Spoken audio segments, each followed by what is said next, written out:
What's up, guys? Welcome to another video on Dead Rails, and pretty much what we're gonna go ahead and discuss today is gonna be the IronClaw. Unfortunately, you guys can't exactly see that I have them equipped, but I do have them equipped, and I usually do use them throughout the gameplay, whether I'm playing by myself, whether I'm live streaming, or whether I'm playing with a group that I'm familiar with. And so pretty much I'm mainly gonna go ahead and tell you the pros and cons of having the IronClaw. So let's go ahead and get started. And so one of the good things about the IronClaw, which I also call the tank, is that he's pretty powerful to the point where he can go ahead and withstand some attacks. If you guys go ahead and pretty much go out on your own, like kind of what I do, sometimes you have a group or you join just a random lobby and they don't exactly want to drive the train. If you're on foot, the IronClaw is definitely one of the best ones to go ahead and run, just because of how tanky he is. Even though he's about 100 bonds, if I remember correctly. Well, I'll be honest with you. 100 bonds when I bought it. I'm not sure if it changed with the update because I've already had it. But definitely, even though he's 100, he's definitely worth his weight in bonds. However, some of the cons that I will definitely say is that he is a little bit slow, unfortunately, and that he is 100% likely to get hit by lightning. Every time I use IronClaw, whether it's in the video, whether it's me playing on my own, or whether it's me in the live stream, whenever there is lightning around, since you have a lot of metal on, which I think is the reason, it's pretty much a good conductor for electricity, so it's unfortunately an easy target for lightning. So if that were the case for you, you're running him and there's a lightning storm, try to find a building if possible. I haven't exactly gone under one of the canyons, but yeah, it might work, might not. Another thing that you might want to go ahead and consider is when you're playing the game with other people, right? When you have the IronClaw, keep in mind that your character is able to go ahead and take more damage than other players. So usually when I go ahead and play, I'm usually the one that runs up in front of the group while the other ones do all the damage. So as you take in the damage, pretty much everyone else does the damage. And so pretty much the IronClaw or the tank is also just very good at taking down settlements and the last checkpoint here.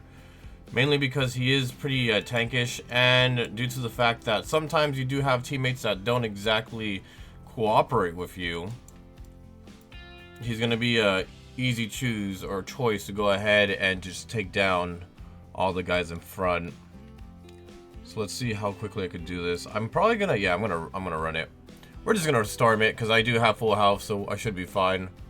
Oops, headshot right there. We're gonna go ahead and head up top. Just want to get that big gun out of the way. Got him. Perfect. And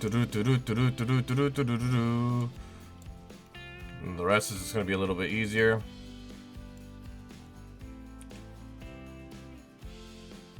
And the best part was I did start with full health. Right now I have about half health, so should be fine. And it's going to be an easy win. Just going to wait for the rest of these guys to come out. Going to go ahead and take them out one at a time. And just like that, that's pretty much how you can clear it on your own.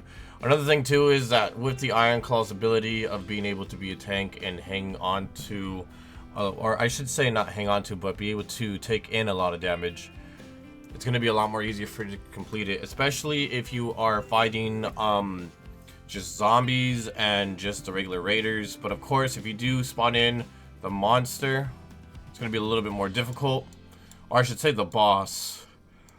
There we go, targeted down. And so there's our company that we didn't want. Here he is. I don't think I need the horse, but I'm just gonna, oh my god, he just pushed me back. Wrong way. Ooh. Another thing to keep in mind too is since you do have full armor, the boss will one-shot you if the thunder does hit you. However, if you have a rod right next to him, the thunder will just hit the rod and it'll be a lot more easier. And you can also just focus down on the guys in the back, because those are honestly the only things that are going to be able to reach you.